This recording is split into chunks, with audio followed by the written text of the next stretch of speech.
uruwera mana ibihe byose ugira neza kuko rero turaguhimbaza waturemye kandi turagushima mana usumba zose kuko turemye waturemeye kubwawe Mana. kuguhimbaza no kuvuga imirimo yawe Ngora n'ibitangaza wa none tunejejwe no kuba imbere yawe turashima kukomeza kutugirira neza mana muri aya amasaha masangiro mwami dutegereje kugira neza imitima kwawe. yacu iragushima kandi iraguhimbaza turasaba mwami kugendererwa Zina nawe ryawe ta rishyirwe hejuru mana imitima yacu yongere kumva Zina ryawe. umugisha, Mana.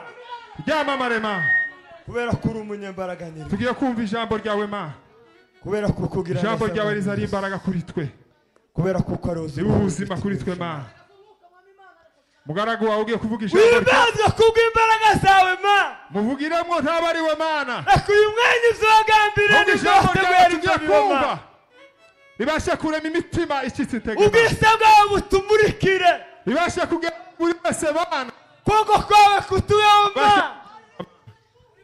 kugambirira Ubashe kwawe guhindura. mwami Mana kuzurira imitima yacu ijambo ryawe rizarikuraho ibidashitse ureke izo ushaka arizo biba hagati muri twe mwami rigashiraho ibishitse mana ureke izo wagenya arizo mwami Mana Muvugiremo. gasora hagati muri twe ntaba mwami ari we mana mwambika ubwiza bwawe reka ijambo ryawe rise mwami kugira ngo ari wowe yongere kandi ugaragara ritubere neza. inkomezi asandi data kutugiriye yongere kandi neza ritubere imbaraga asandi data kutwitayeho yongere kandi mwami ritubere mu izina ryawe yesu turi ibisanzwe wa munyembaraga we utwemerera cyane ma utugire neza wa mana we ureke uyu mugoroba data wera umugoroba wo guhemburwa kandi umugoroba wo kongera kuzugwa kandi umugoroba wo kongera kandi kongererwa ubuzima mu buryo bwo mu mwuka mana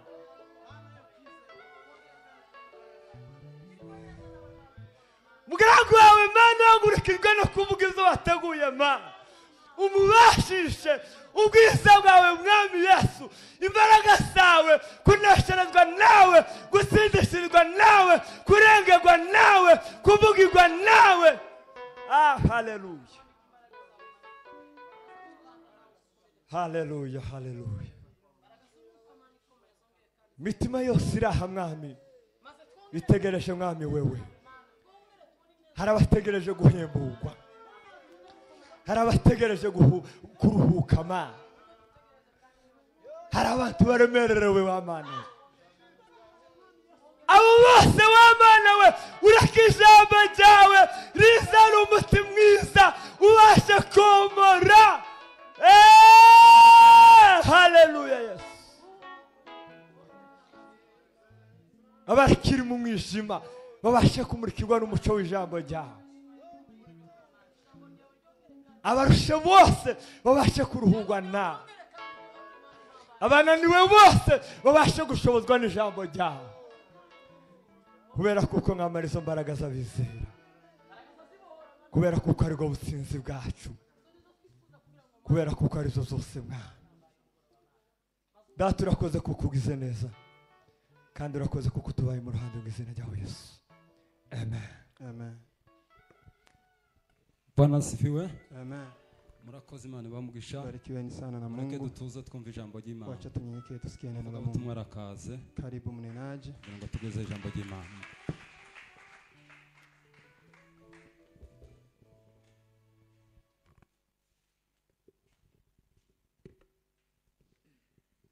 Bwana Yesu asifiwe. Haleluya. Turashima Imana kubw'uyu mugoroba mwiza, We thank God for this evening, umugoroba udasanzwe. an amazing evening. Iyo musanze abantu babyanditse ku mafishe n'ahandi When you find people posting it bakandika ko hari umugoroba udasanzwe, and they read there is an amazing evening, hari igihe rimwe na rimwe abantu babifata nk'ibintu byo kwandika gusa, sometimes people think that it's normal, ariko ni umugoroba udasanzwe. but it's an evening Ntabwo wigeze ubaho, that has never happened. buri ikintu cyose kibaye kiba ari ikidasanzwe. Everything that happened is amazing. Rero Imana ishimwe. So praise to God.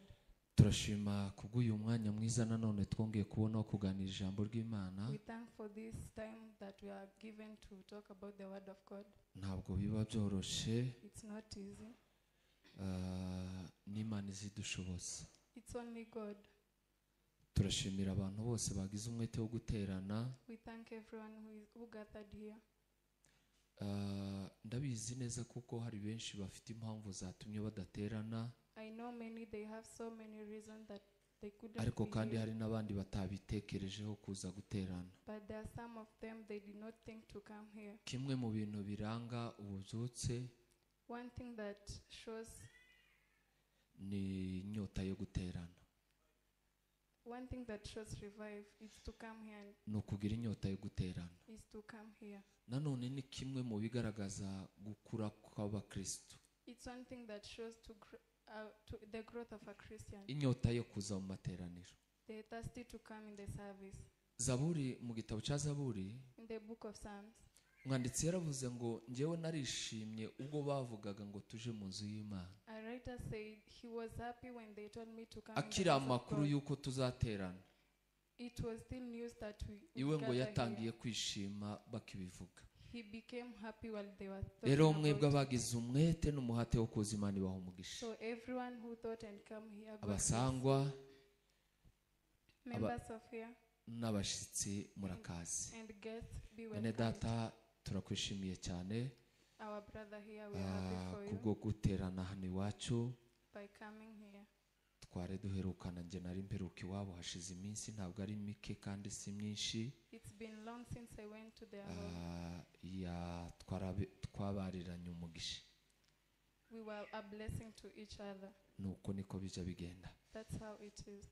Reka Revera aze kudufasha gusoma, Let Reverend help us to read, cyangwa nimba ari Bishop, ndabona Revera ari kwandika or Bishop, whoever is ready. igitabo cyo Kuva, The book of Exodus, igice cya 13 chapter 13, umurongo wa 7 n'umurongo wa 8. verse 7 and 8. Igitabo cyo Kuva The book of Exodus. niryo jambo numvise turi buze kuganira That's the word I heard that we should uyu talk mugoroba w'uyu munsi. this evening. Yakiriye umusobanuzi nawe, I'm welcomed. Imana iguhe umugisha. Amen. Igitabo cyo Kuva igice The cya book of 13 Chapter 13, umurongo wa 17 n'uwa 18. igitabo cyo Kuva ibice 12 13 umurongo wa 17 n'uwa 18. dusome mu izina rya Yesu. Farawo amaze kureka ubwo bwoko bugenda, Imana ntiyabacisha mu nzira inyura mu gihugu cy'Abafilisitiya, nubwo ariyo Busamu, kuko Imana yibwiraga iti abantu be kwicuza ubwo bazabona intambara ngo basubire mu Giputa. 18 ahubwo Imana ibagendesha ibizigu ibakishije mu nzira inyura mu butayu ikaja ku nyanja itukura. Abisiraheli bava mu gihugu cya Egiputa bafite intwaro. Amen. Ko mutakiriye iyo ame batanze. why are you not accepting the amen? Amen. Amen. Tugiye kuganira ijambo rivuga ngo Imana nubwo idukunda, We're going to talk about the word. Even if God loves us, yemera ko tunyura mu bikomeye. He accepts that we should pass the hardest way. Imana nubwo idukunda, Even if God loves us, iza yemera ko duca mu bigoye. He accepts that we should pass the troubles. Nuko tugiye kuganira. That's how we are going to talk. Mwovuga ngo amen. Can you say amen? Urukundo rw'Imana uko rungana rurenze uko twaruvuga. The love of God is big. We cannot be able Nta wabasha gusobanura urukundo Imana idukunda. No one can explain how God loves us. Umuririmbyi yararirimbye mu gitabo cyo gushimisha, Singer said in the book, aravuga ngo rusumba izuba, it's bigger than the sun, rugasumba ukwezi, bigger than the moon. ngo n'ikuzimu naho rugerayo. Even in the hell it reaches. Aravuga ngo inyanja zose nubwo zaba wino, He said many oceans, even if they are big, ijuru naryo ngo rikaba impapuro, and then the heaven be paper, ibyatsi ngo bigahinduka uducumu tw'abanditsi cyangwa se amakaramu, grasses be turned into ab'isi bose nabo ngo bakandika iby'urwo rukundo. The people in the world and write about the ngo ntibarangiza iby'urwo rukundo ntibarumara, they cannot finish about that love. ahubwo ngo hokama inyanja ariyo. The ocean may be dry. Inyanja nk'ubwino bwandika, Oceans as the ink, inyanja ngo yogeraho ikama, it may reach a point that is dry, ariko ntiborangiza kwandika urukundo but rw'Imana. they cannot finish writing about the love Ariko of God. nubwo Imana igira urukundo rungana gutya, Even if God has that kind of yemeye love, ko Isiraheli banyura mu butayu, He accepted the Israelites to yemeze ko banyura mu wilderness. bikomeye. He accepted that they should pass the Amen. troubles. Amen. Haleluya. Amen. Nubwo Imana igira urukundo rungana kuri iyi, Though God have that love, hari umuntu wabiyobewe aravuga ngo, a person mistook it. aravuga ngo buriya ngo abantu bajya bavuga ko Imana ngo izatwika abantu bagasha mu muriro w'iteka. And said, God, even if God will allow people to go to hell. Amen. Amen. Nuko ngo Imana kubera ukuntu ikunda abantu, The way God loves people, ngo ntibishoboka ko yazemera ko abantu basha. He will not accept people to go into the fire. Ariko muri kamere y'Imana But in the will of God, ikorera mu gihe, He works with time. igihe cy'imbabazi nikirangira bizaba gutyo. The time of mercy when it ends, Ariko it will be n'ubu that way. hakiri imbabazi z'Imana, But still there is mercy of God. yemera ko tunyura mu butayu, He will accept that we should pass yemera in ko the tunyura mu wilderness. bikomeye. He will accept that we may pass through. Isiraheli mu mibabaro bari barimo muri Egiputa, Israelites, they were in sorrow. barababajwe. Bibiri zivuga ngo baniha iminiho yabo ngo irazamuka igera imbere y'Imana. They were unhappy because of the Egyptians. Imiruho baruhijwe. They are suffering. Amen. Amen. Amen. Amen. Hallelujah.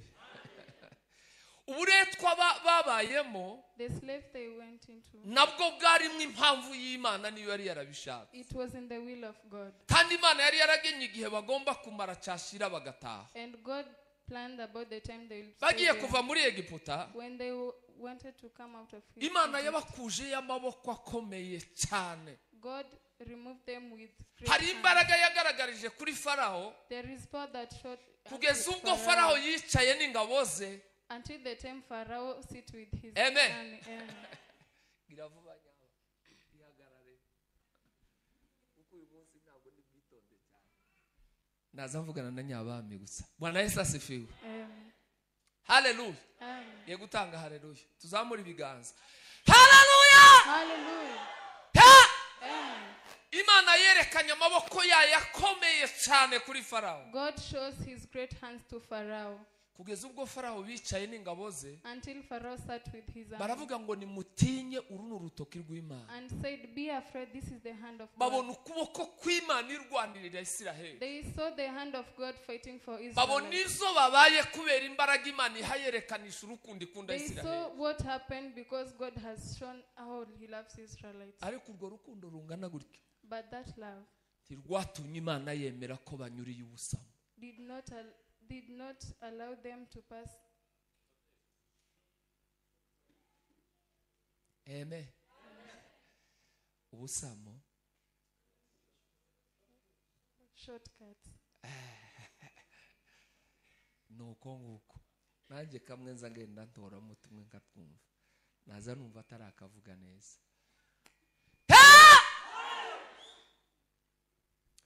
Imana yakoreye amaboko yayo akomeye kuri Farawo. God showed his great hands to Pharaoh, Iramwemeza, Farawo aremera. and Pharaoh accepted. Hari ibice bitatu nzasoma mu gitabo cyo Kuva. There are 3 parts I read in the book of Exodus. Nubwo utaza kumva neza ibyo turi buganire byose, Even if you not hear about everything, ariko uze kumva ngo nubwo Imana idukunda, but here, even if God loves us, yemera ko tunyura mu bikomeye. He accepts that we may pass Ntabwo iba troubles. yatwanze, He is not. ntabwo iba yadutaye. He did not hate us. Muri iyi nzu yaravuze ngo rimwe na rimwe Imana irisha nk'aho itari kumwe natwe, One person sang, sometimes God maze is not with us. abanyabwoba n'abatizera And those who are afraid and they're not bikanga ku believers. bwabo. Ntambwe ya mbere Farawo bavuganye, One step that gitabo cyo Kuva igice cy'umunani umurongo wa 24. Exodus chapter 8. verse Imana 24. imaze kwerekana amaboko akomeye kuri Isiraheli, After God kuri showed, Farawo. After God showed his great hands to yarimo Pharaoh, yerekana n'ubundi urukundo ikunda Isiraheli kubwo he kubarwanirira. was showing the love that he loves the Farawo aravuga Israelites. ngo nimugende Pharaoh said, go, nimubareke bagende, let them go. ndabemereye mugende, I accept that they should go, ariko ntimuzaje kure, but do not go far away. mugume bugufi nanjye.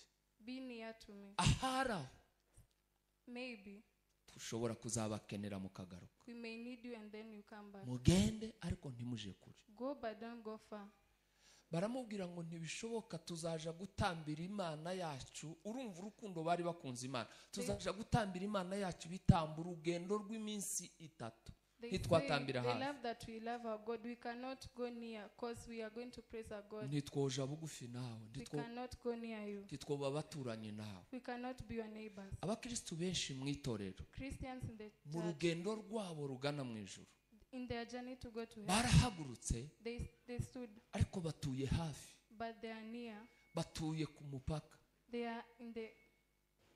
batuye hafi no kwa Satani. They are near to the Satan. Aza barekura gato bakaza gusenga, He releases you to come to ariko church. basubirayo bagasubira mu byo babamo. But after going back, they. Ariko bo went baravuze back to ngo what twebwe they were tuzagenda tuje kure. But they said we will go far. Irya kabiri The second one. arababwira ngo yego ndemeye nubwo muvuze ngo muzaja He kure. said, yes, I allow you that you should go far. Nimugende ariko Go, but hagende abasaza, elders should go alone. ariko musige abasore. But leave the youths. Ubwo yari avuze gusiga imbaraga zabo, He meant that the power of youth should be. hagenda abasaza gusa. Only the elders should Igice go. cy'icumi umurongo wa 11 muri ico gitabo cyo kuva, Chapter 10 verse 11 that aravuga ngo mugende ariko hagenda abasaza he gusa. said only the elders to go. Igice intambwe ya gatatu bateye, The third step they took. aho baramubwiye ngo tuzajana n'uruzaro rwacu They rwese, told him we should go with our ntawe generation. tuzasiga, tuzagenda twese.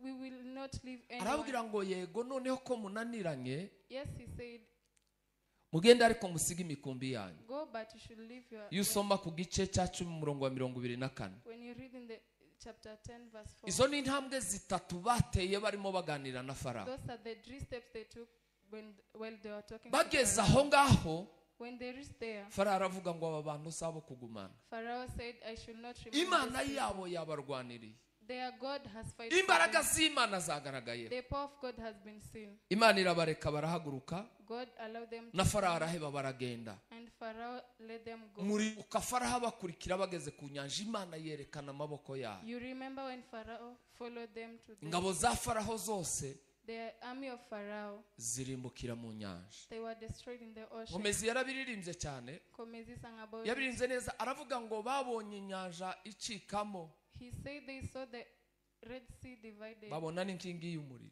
and they saw the pillar of fire. ariko ntibyatumye batinangira, But ntibyatumye imitima yabo itanangirwa. though they saw those things, they did not tremble. Imbaraga z'Imana babonye The power of God that they saw, zatumye badacumura mu nzira. it allowed them not to Yarongeye sin in aravuga the mu way. kindi gitero, aravuga ngo Farawo yabonye inzira ngo agira ngo ni inzira isanzwe, He said Pharaoh saw the way yabonye and inzira thought yo it's mu normal. mazi agira ngo ni inzira He saw isanzwe. the way in the water and said it's normal. Haleluya. Amen. Tugiye kuvuga impamvu zigera kuri 4, We're going to say about 4 reasons.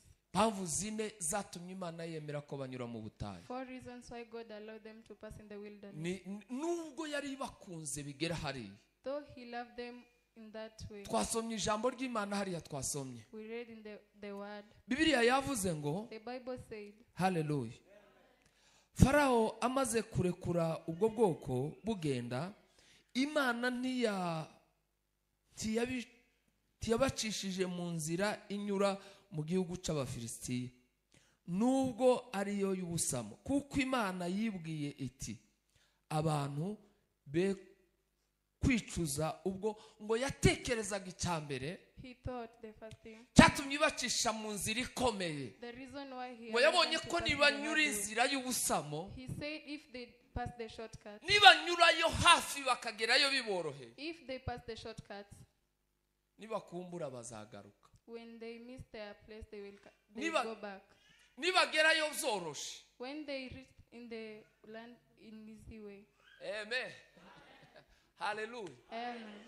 Nibagerayo biboroheye, When they reach there in the shortcut, abantu simbize, I will not trust these people. simbizeye. I'm not trusting them. Iyo ni impamvu ya mbere Imana yabacishije mu nzira ndende y'ubutayu, That's the first reason that ni God ukugira allowed ngo them to pass in the bazogereyo wilderness, baribagiwe iyo bavuye. so that they may reach when they Mwanditsi say they yaranditse mu forgot gitabo where mu they rwandiko come from. rw'Abaheburayo, The writer say in the book of Hebrews, ntanze haleluya. Muri amahoro hano hepfo. Amen.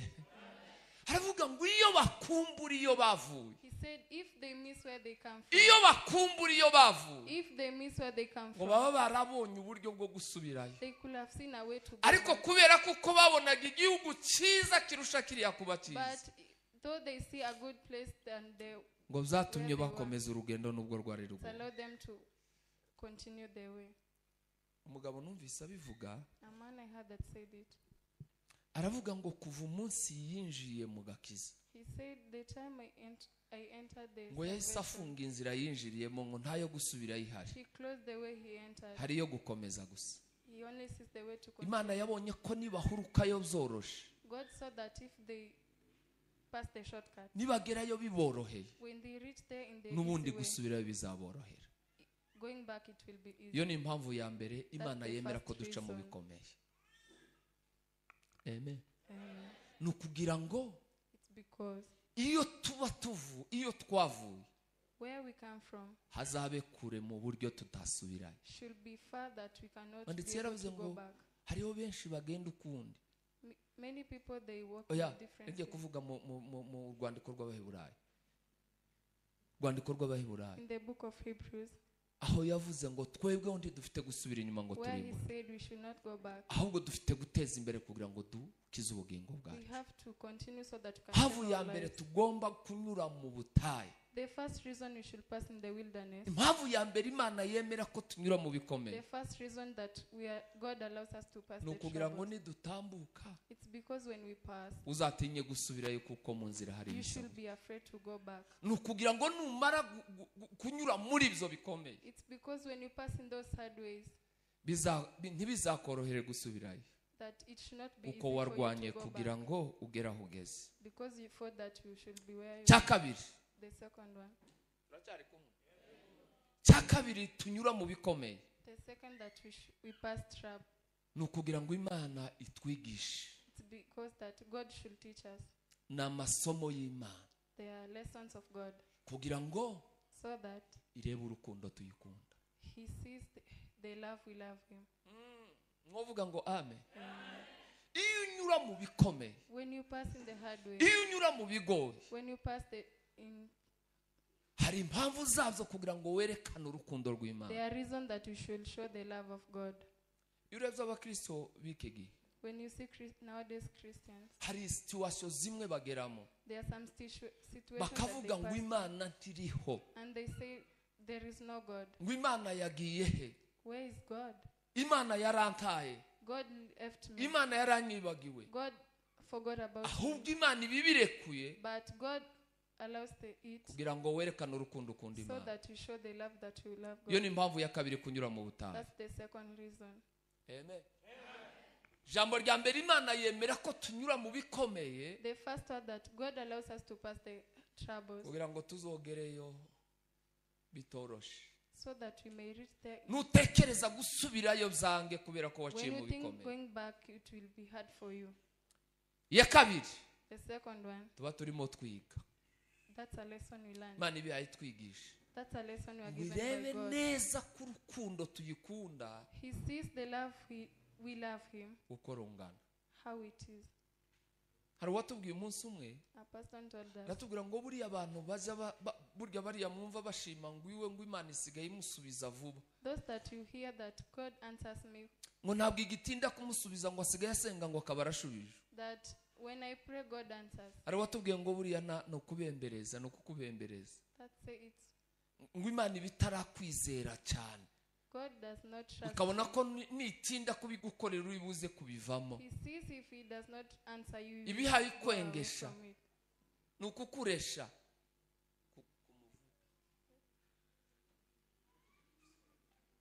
Wabuze icyongereza, nanjye ntacyo mfite cyo kuvuga, kize ngo ngende ndagifite. Naje niko nari mubwiye mu Giswahili, nari bimubwiye mu Giswahili. Imana buriya ngo ibihaye bikora. God does those things. Ntukirate ku bandi ngo wowe ngo ibizawe ngo bisigaye byame bikora vuba. You should not be proud to others that Burya ngo harimo kutakwizera ngo ikabona ko nitinda ushobora kuva n'ubwana. There is no trust that bikureba mu bwana. He sees you as a child. Ariko umuririmbyi yarinze aravuga ngo haleluya kwani majaribu yaimiza musafiri. Ibigeragezo buriya bikomeye. Troubles that are hard. Imana ibishaka ko twerekana mu rukundo rwayo. God wants us to show his love. Mpamvu ya gatatu Imana yabacishije muri iriya nzira yanga ko bahoruka vuba. The third reason, yari ishaka gukuraho uruzaro rutubaha Imana. He wanted to remove a generation that does not trust God. Kugira ngo idahurukana abantu mu gihugu cy'isezerano. So that he cannot treat with people. Abantu b'imitima yinangira.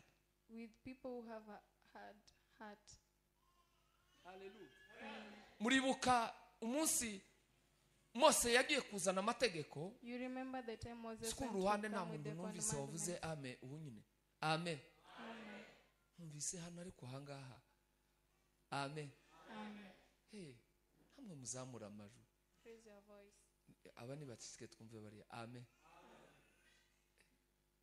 Kumurumva bari serious. Are you serious? Mutashike twumve nyine. Amen.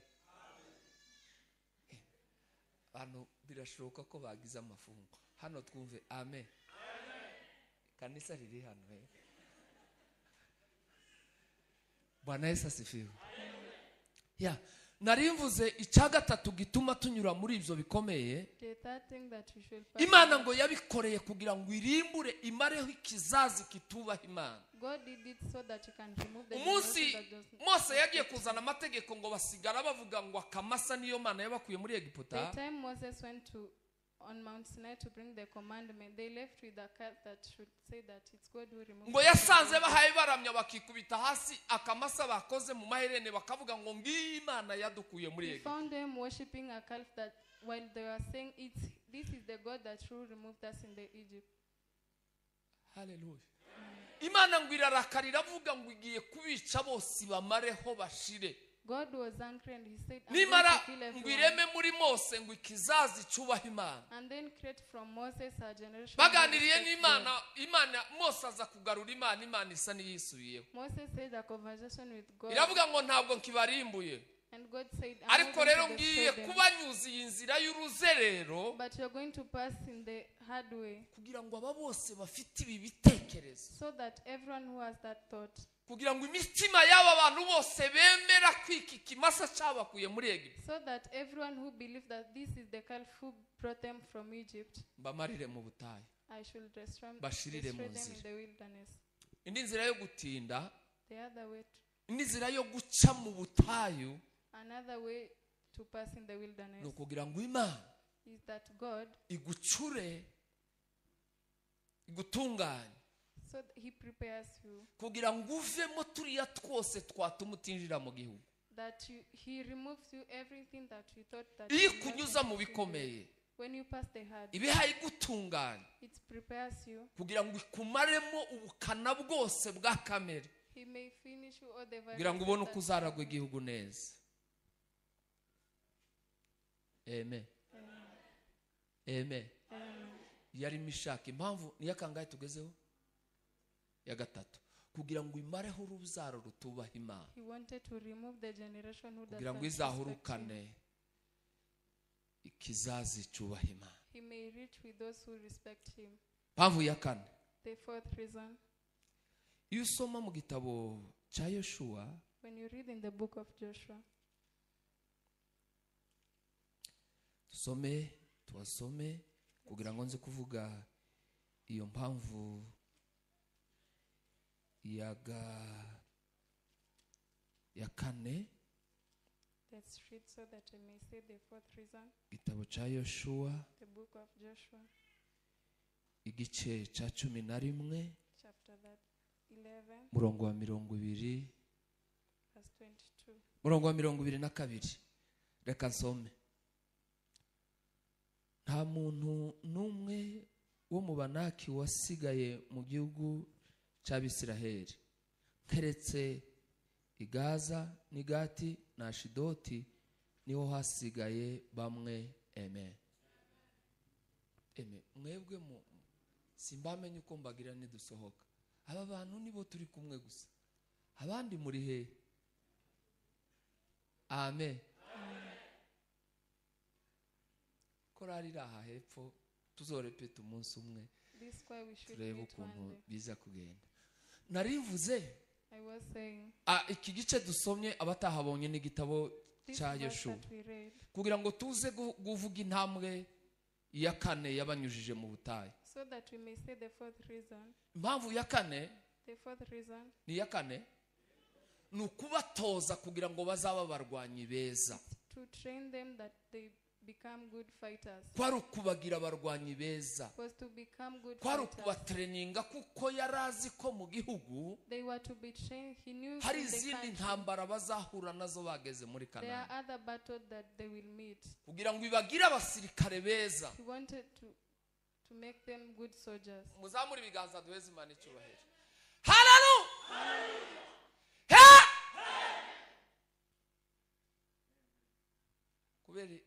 Kubera ninja kugera kuri point ninja gusoreza aba bantu turaza kubanza kuririmba mu mwanya mfite turaza kuri naho ni sawa ya Mandela aho ngaho ndi muri tayari. Narivuze ngo iyindi mpamvu ya kane yatumye banyuza muri buriya butayu. I was saying the fourth reason that God allowed them kugira ngo ibigishe kurwana. He wanted to teach them how to fight. Ibigishe kuzavamwo abasirikare beza. He wanted them to become good soldiers. Iyo usoma amateka ya Isiraheli, when you read the history of intambara barwaniye mu butayu, the battle they fought, ntabwo ziruta izo bagize bageze mu gihugu. They are not more than what they fought in the country.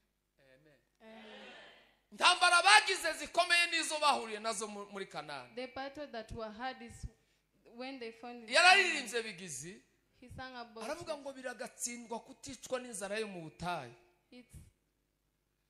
Biragatsindwa kuticwa n'inzara yo mu butayu. It's bad to be killed in the hungry in the wilderness. The wilderness. Ngo ari kukagwira umwuma urawumenya nyaba. Ukagwira umwuma muri Kanani. But you be thirsty in the country of Canaan. Amen. Amen. Ikibazo rero cy'abantu batatorejwe mu butayu. A question with people who are not trained in the wilderness. Kibazo cy'abantu batatorejwe mu butayu. A question with people who are not trained in the wilderness. Baje kugwa mu gihugu. They went to die in that country. Bagwa muri Kanani. They died in Canaan. Abantu batahagaze neza mu bibazo. People who did not stand well. Hanyuma bakinjira mu bisubizo bataruhiye. And they entered in the answer they did not. Nico bisobanura. That's how it meant. Abantu binjiye mu bisubizo bataruhiye. People who entered in the answer they did not. Bazaba bigwamo. They die in it. Mwabyumvise? Abantu bagera hakomeye bataciye muri training. People who enter the abantu bahabwa intebe batayiruhiye. People who are given a chair that did not fight. Abantu bahabwa ubutunzi bataburuhiye. People who are given while they not fight. Bizazoroha kwirata ku bandi. It's easy to be. Ariko umuntu uzaho yavuye akagira handagera. But a person who knows where he came from. Biroroshe kumenya abandi bageze harya yarageze. It's easy to know. Abantu benshi mubona batita kubo basize. Many people who left whom they went with. Amen. Nuko hari aho baciye kugira ngo bagera aho bari. They pass somewhere so that they igituma tunyura muri ivyo bibazo. The reason why we pass in those igituma tunyura mu butayu. The reason why we pass the wilderness. Igituma tunyura mu bisaburyo. The reason why we pass in those things. Nukugira ngo nitugera muri Kanani. Is that when we reach Canaan. Kubera intambara zo muri Kanani. Because in the battle of Canaan. Iyo tuvuga gutya ari abantu batavyumva. Sometimes when we say it, but nukuvuga ngo ingamba zo mu bukene. Battles of poor. Amen. Zigushije bake. Many are. Abakene bo bazigwamo. Little are the one who are left there. Kurusha bari mu bisubizo. Unless those who are in the answers. Abantu benshi. Many people. Bashoboye ubukristo mu gihe cy'ibibazo. They showed their Christian in the. Ariko ngo bagere mu bisubizo. But when they reach in the answers. Burabananira.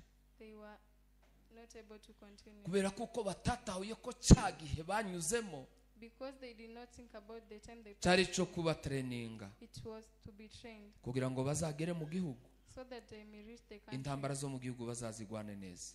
They may win the battles in the Iki country. gice dusomyemo cyo mu gitabo cya Yoshuwa This chapter that we have read, kitubwira Yoshuwa ngo amaze kugera mu gihugu he said after Joshua ngo birukana abanzi bose, they were able to, ariko ngo haza gusigara utu duce, only this part were left. ngo abariho haza gusigara They were the part that they left. Igaza ntihafashwe, The Gaza they did not Igati ntihafashwe, Gath they did not na capture, Ashidoti, and Ashdod, ariko hari muri Kanani but it was in Canaan. niho haje kuva ibibazo. It's where the problems come Ni from. nabyo bikomeje n'ubu muhaye mwumva iri iwabo, It's even continuous. in nibyo these biriya days. bigikomeje, nibyo biriya bigikomeje yo n'ubu. These are the troubles that Ni ibibazo continue. bya Yoshuwa yasize uduce tumwe. There are troubles that Joshua left. Uburyo bw'umwuka bigaragaza uduce tumwe abantu bagiye bisigariza, In the part of spirit shows how people they left tutarakizwa some neza parts aritwo tuzabarimbura. that were not saved, but it will destroy them. Nari mvuze ngo impamvu basukiyemo I was saying the reason bari they ukugira ngo passed ibagire through, abasirikare beza he wanted them to become good soldiers bazaja kurwana intambara zo mu gihugu. that may go to fight the battles in the country. Gatanu 5. soza icyo gice, gatanu ugira dusoza icyo gice, 5 so that we can finish. tuje ku gice cya nyuma We may go to the last tumaze chapter gucishaho ka gakorasi. after passing that chorus. Siko muri tayari? Are you ready? Sawa. Icya nyuma kuri iki gice ngarukiyeho The last part in this chapter kwari kugira ngo Imana nanone was that God ibereke urukundo bakunda ko ari ibatunze. showed them the love he loves them. It's what they are Imana eating. ibereke ko ari ibatunze, So that God may show them he's the one who protects ibereke them. ko ubuzima bwabo buri mu biganza He byayo. shows them that their lives are in his hands. Amen. Basubira haleluya. Barinzi baza baririmba bakavuga ngo nguhetse ku mugongo ntacu uzaba, ndaguhetse ku mugongo ntacu uzaba, I carry you, you will not be afraid. ntacyo muzaba kuko ndi kumwe nawe. Nothing will happen to you. but Imana because rimwe I'm na with rimwe you. iyo duca mu bikomeye, Sometimes God when Imana he iba takes us ishaka in the way, kugira ngo itwereke cyane ko n'ahakomeye yahadukura. God wants us to see that even if in those troubles you may see that are not Yabanyujije possible, inzira He's y'ubutayu allowed to kugira ngo remove. ibereke kuko ari ibatunze. They passed in the wilderness. Bariye manu, They ate manna. ibyo kurya byari bivuye mu ijuru.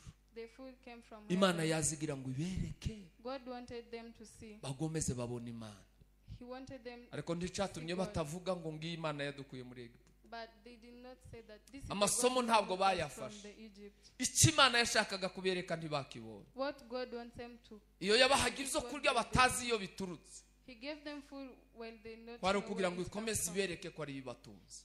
He wanted to see, Torero show them ry'Imana, that where they come from. Imana iradufite mu biganza byayo. Ibyo unyuramo bikomeye, What you passes through. humuka neza ubone ko Imana igufite. See that it's God. Ibishaka kukwiyereka ubwayo. God wants you to see him. Ndayishimye. Curanga. Curanga.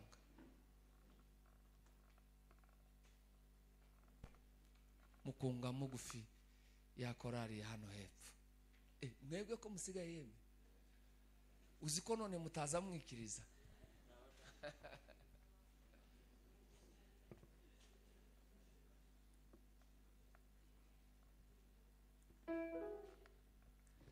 Tuwezi Imana icyubahiro ntange haleluya gira abacuranga. Praise be to God. Amen. Haleluya! Haleluya! Amen.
E non anda della forza e la gloria.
Makofi kwa waimbaji.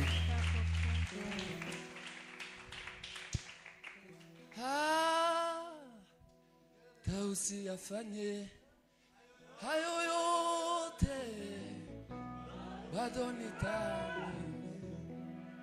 Tausi afanye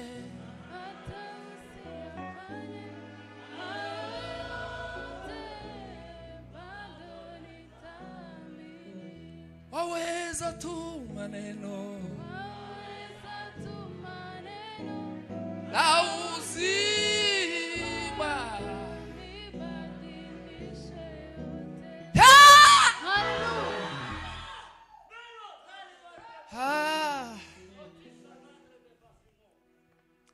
Kamvuge gice cya nyuma ngiye gusorezaho. Let me say say the last part. ni ibyadufasha It's what kunyura may mu help- butayu. What may help us to pass the wilderness. Twavuze ko Imana ari izayemera nubwo idukunda. We said it's only God who allows us. Even if He Urukundo loves rwayo us. rutagira uko rungana. The love we cannot tell about it, Ariko ntizayanga ko tunyura mu butayu. but He always accepts that we may pass the Yemera ko wilderness. tunyura mu butayu kubw'impamvu. He accepts us to pass the wilderness for a reason. Zimwe tumaze kuvuga n'izindi tutavuze. Reason that we talked about Ziza zituma Imana yemera ko tugera muri ibyo. that allows God us to pass the wilderness. Hari umuntu umwe ngo wabiyobeye wagiye gusenga One person prayed ngo abwira Imana ngo ese Mana and asked God. ngo yari yasenze ngo isa n'imwihoreye ngo umwana kugeza ubwo apfa. He prayed and God did not Where answer arwaje until umwana. his child died. Ngo arayibaza ngo none uku byagenze gute? And asked God, how Wari does uri hehe this kugeza happen? umwana wanjye apfa? Where were you until my child died? Ngo aramubwira ngo yari iri aho yari iri umunsi wayo yapfuye. And he said, I am where my child. I'm where I was when my son died. Amen. Azingitiranye. Yamubwira ngo aho narindi muri make aho narindi niho nubundi narindi. He said, where he was, it's where I Aho am. Yesu yarize aravuga ngo data niki kikundekesheje. When Jesus cried and Position said, nari "Father, why nicayemo did you n'ubu not niho leave me?" nkiri. The position I was. Where I am.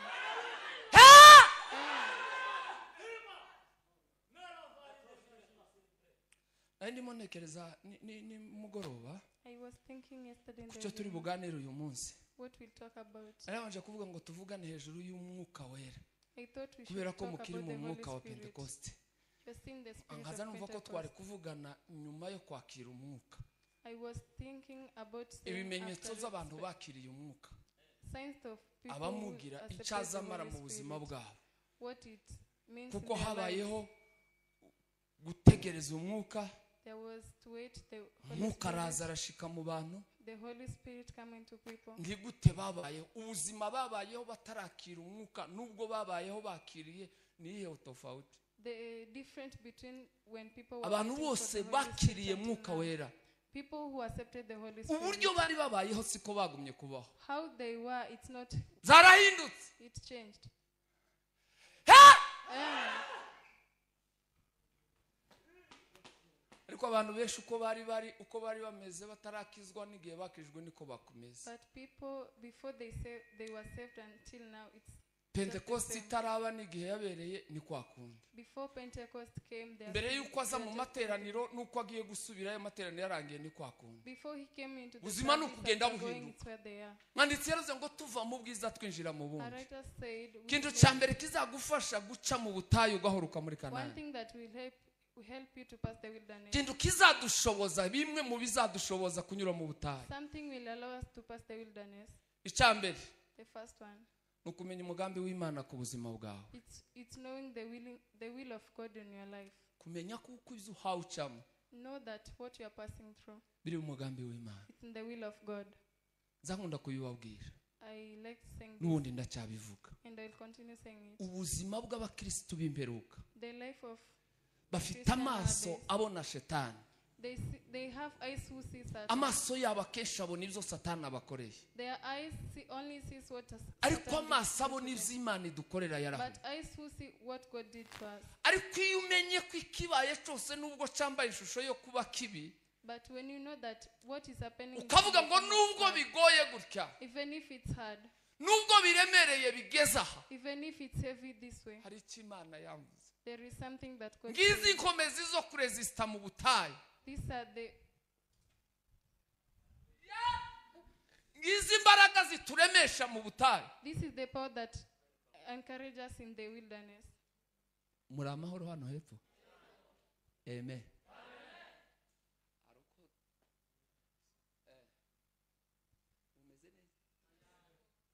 Imbaraga ya mbere izadushoboza guca mu butayu bigakunda tugahuru. The first power that will allow us to pass the wilderness. Muzaha Isiraheli Imana yarakaye byinshi. What made God to be angry? Baza bavuga ko habamo bitatu bikuru. The sins that made God to be angry. Icya mbere The first one, kuramya ibigirwamana. worshipping the idols. Icya kabiri The second one, ni ukwivovota. Kwivovota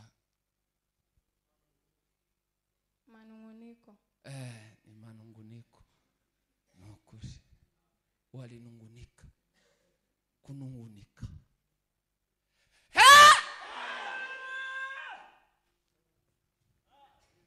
Cya gatatu, The third one, kwibagirwa.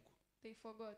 Ngibyo ibintu bitatu biza bikubiramo biriya, kuko ibyo bakoraga byose byabaga bishingiye kuri ibyo. Those are the three things that Kwibagirwa they did imirimo that Imana yakoze. they forgot about the Kandi work of cyabibibagizaga God. And what made them to igihe forget? ubutayu bwakomeraga. It's when the wilderness Iyo was hard. zabaga byaruze cyane, Even if it was hard, zatumaga bibagirwa ibyo Imana yakoze ejo. they usually forgot what God did. Ariko ikizadufasha But what will help kugira ngo us turesiste mu butayu, to resist in the wilderness, tubukomereremo, to be, ni ukumenya umugambi w'Imana ku buzima bwawe. is knowing the will of God in your Ntabwo life. twaremewe kubaho gutyo. We were not created to be this Ntabwo ari way. ubuzima.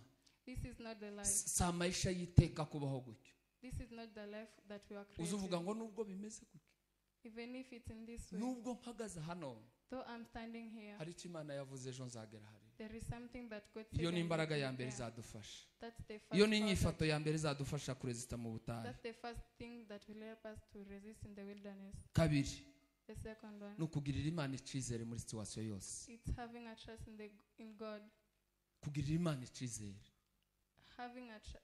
giving God a trust, Umutima wose ukawuhereza ku Mana. giving God your whole heart, Ukumva ko ibintu zose biva ku Mana. by knowing that Ukumva ko ibintu zose, situwasiyo zose Imana iracyaza. every situation, God Nubwo is- itaserutse ariko nimugoroba yose. even if He did not come in the evening, Ibyiringiro zose bikaba ku Mana. all your faith should be Amaso to God. yose ukayaroza ku Mana. Eyes should be Daniyeli to igice God. cya gatatu umurongo wa 17 Daniel chapter 3 verse baravuze 7. ngo Imana yacu ishobora He kudukiza. said, our God may save us. Kandi nubwo itadukiza Even if He cannot save us, turacyayizeye. we still believe in Him. Kugirira Imana icyizere igihe cyose. Believing in God. Abantu ni abahemu niko bajya bamera. People are bad. Abantu niyo shusho yabo. That they face Ariko of people. rimwe na rimwe iyo abantu batwirengagije, But sometimes when people rimwe ignore na us, rimwe iyo abantu badutaye nkomeye, some people when people rimwe leave na us, rimwe iyo abantu berekeyeyo, sometimes when people, Imana ibikugiriye neza. that's when God did good to Kubera you. kuko ugumye kureba abantu, But when you only see people, wobaho nabi, you may live bad. wumva ko ubuzima buri ku bantu. Hearing that Ariko life iyo is ugiye gonna come to kuwushyira ku people, bantu cyane, when you are going to put your life on people, uza uvuga ko ari shetani ibateye bakakuvaho. you will say that it's Satan. Ariko ni Imana iba ibikoze kugira ngo usubire uyiringe. But it's God. Kuko akenshi abantu bashyira amaso ku bantu, Many people put their eyes on abantu people. bizera abandi cyane. People trust themselves. Cya kabiri, That's the second. iyo tugiriye Imana icyizere, When we ubuzima have a trust bwose in God, bukarundukira ku Mana. our life that Tugiye we should gutanga put in- haleluya.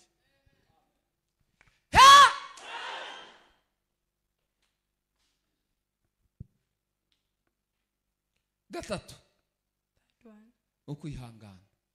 be patient. Ubuzima bwo kwihangana. The life of being patient. Rwandiko rwa Yakobo igice cya mbere umurongo wa 12. Book of James chapter. Buriya kwihangana si ukubura ukundi tugira, Being patient does not mean we don't have ahubwo any ni other uko way, ufite umutima wizera ko ibyo ari iby'akanya gato but bitambuka. it's you having a trusting heart. Dusoza, While finishing, nari nabikozeho bukeya ariko ndabigarukaho. I talked about it and I'll Ni come. ukubona Imana muri situwasiyo zose zibayemo. It's you seeing God in every situation. Hariya twavuze kuyiringira, Where we said ariko trusting hano Him. kuyibona.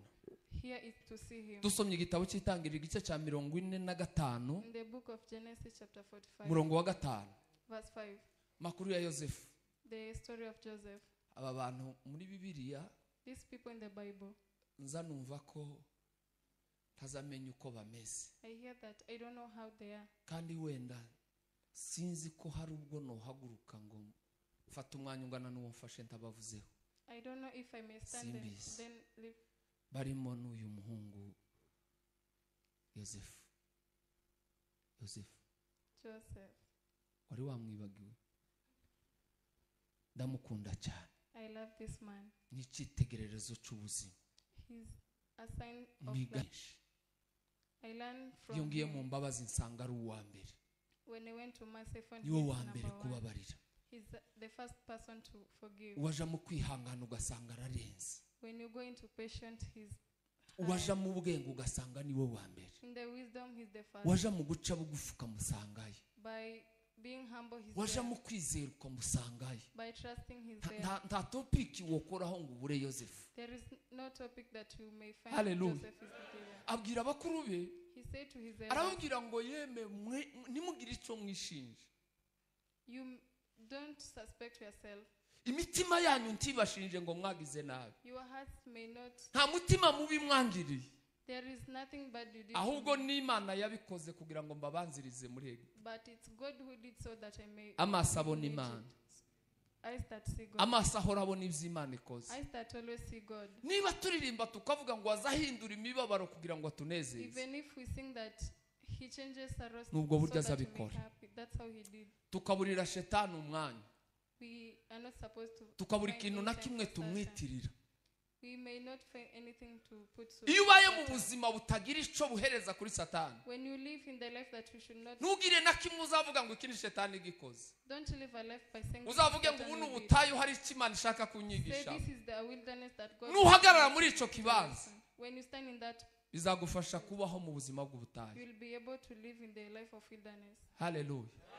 Kubona ibintu Seeing things ukabibonamo Imana byose. and only see God. Byaba biryoshe, Even if it's sweet, byaba birura, even if it's ukagira bitter, amaso abona Imana. just see that it's God. Bizagufasha kuresista It will help you. It will help you to mu resist butayu. in the wilderness. Imana ibaha umugisha. God bless you. Imana izayemera ko duca mu bikomeye God allows us to pass the hard kugira ngo way tugaragaze urukundo rwayo. so that people may see His love. Umusozi uhaye uzamuka uwuzi wenyine. A mountain you are climbing, it's you alone. Ibibazo knows. uhagazemo ubizi wenyine. Problems that you are standing, it's you Hanga alone. Imana amaso. Only observe God. Tegereza Imana iracyahari. Wait for God. He's Ntabwo there. Imana yagutaye, God did not leave ahubwo you, ko irashaka ngo yerekane imbaraga zayo. but He wants to show His strength. Witeguye kuzashima Imana bingana gute? Are you ready to give Imana thanks to igutezemo God? amashimwe mu byo yayikunyuzamo. God is waiting many Imana praises. igutezemo amashimwe mu byo uhanyuramo. God is waiting for Irinze you. gutekerereza icyo uzashima Imana He is waiting that you may kugira ngo thank God, ibigutambutse. so that you may. Imana ibaho umugisha. God bless you. Amen. Amen.